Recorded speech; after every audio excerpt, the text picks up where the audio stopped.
ભાવનગર જિલ્લાના શિહોર પંથકના સોનગઢથી પીપરાળા રોડ વચ્ચે વાડીમાં સિહોરના રહેવાસી શખ્સની હત્યા થવા પામી હતી, જેના પગલે પોલીસે નોંધાયેલી પોલીસ ફરિયાદ બાદ આરોપીને ઝડપી લીધો છે।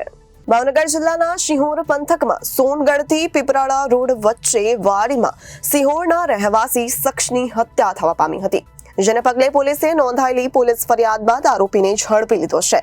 સોનગઢ પીપરાળા વચ્ચે ચિંથરભાઈ ડાભીની વાડીમાં ચિંથરભાઈના ભાઈ ચંદુભાઈ ડાભીએ ભોજનનો કાર્યક્રમ રાખેલો હતો, જેમાં કલ્પેશભાઈ ગોહિલ અને દીપકભાઈ ચૌહાણને પણ આમંત્રિત કર્યા હતા।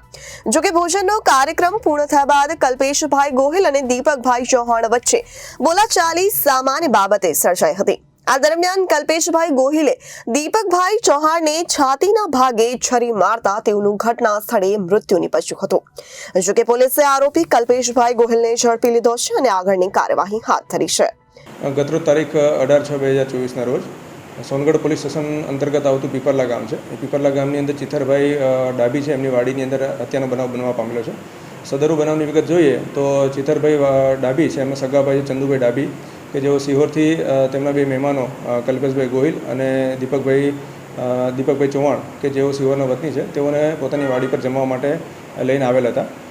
તેઓનો જમવાનો પ્રોગ્રામ પત્યો ત્યારબાદ તેમના મહેમાન એમાં કલ્પેશભાઈ ગોહિલ અને દીપકભાઈ ચૌહાણ એ બે વચ્ચે એક ખૂબ જ નજીવી બાબતે બોલાચાલી થઈ અને બોલાચાલીના લીધે આ બોલાચાલી છે એ ઉગ્ર બાબતમાં પરિણમી અને જેમાં કલ્પેશભાઈ ગોહિલ જે છે એ કલ્પેશભાઈ ગોહિલે પોતાના ગુસ્સા ઉપર આપો ખોઈ બેસતા તેઓએ તેમની પાસે રહેલી છરી જે હતી એ છરી દીપકભાઈ ચૌહાણના છાતીના ભાગે એક કરતાં વધારે વખત ઝીકી દીધી હતી, જેના કારણે દીપકભાઈ ચૌહાણનું ઘટના સ્થળે જ મૃત્યુ પામેલ હતા।